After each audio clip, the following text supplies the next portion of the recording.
Hello guys, good morning. Ngayong araw ay Biyernes, September 13, 2024. At saka guys, payo ko pala, Friday the 13th ngayon. Kailangan nating mag-iwas sa disgrasya. Be careful sa biyahe. No? Kasi pag sinabi mong Friday the 13th, tinatawag rin itong malas. Pero hindi naman halos malas. Pero yun lang yung naitatak ng karamihan na pag Friday the 13th ay malas kasi maraming nangyayari na hindi maganda kapag Friday the 13th. Nadyan yung mga sakuna, mga disgrasya, mga patayan. Pero iwas lang yun guys ha. Kasi yan talaga yung naging trademark ng Friday the 13th.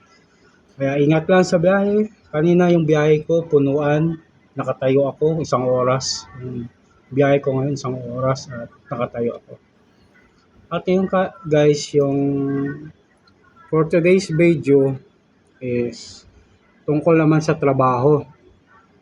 Kasi yung iba, kasi tayo usually nagtatrabaho tayo, naghanap buhay tayo para sa pamilya. Yung para matustusan natin yung mga pangailangan ng mga kapatid natin, mga magulang natin, no? At kung may mga asawa, kung may mga jowa na kayo, siyempre ganun din. Pero, based on my research, yung iba, naghahanap buhay para sa pamilya. Pero yung iba, nagkakaroon ng bagong pamilya, naghahanap buhay para sa bagong pamilya. Kasi yung pamilya nila, yung tinatawag na third party, yung ibig kong sabihin ba.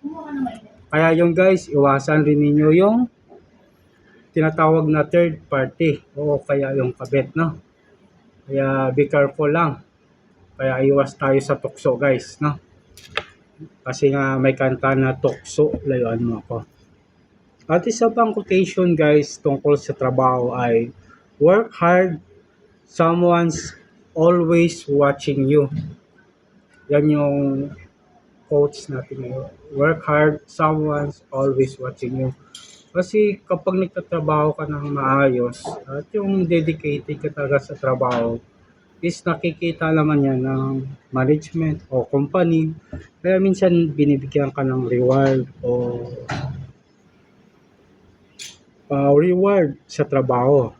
Siyempre, minsan form of recognition, minsan form of cash, minsan form of coupon or voucher. Yun. Yun guys, na. Kaya always na work hard, someone always watching you. Yun yung work quotes natin for today sa September 13, 2024. No guys? Sige. Hasta la vista, baby. Babush.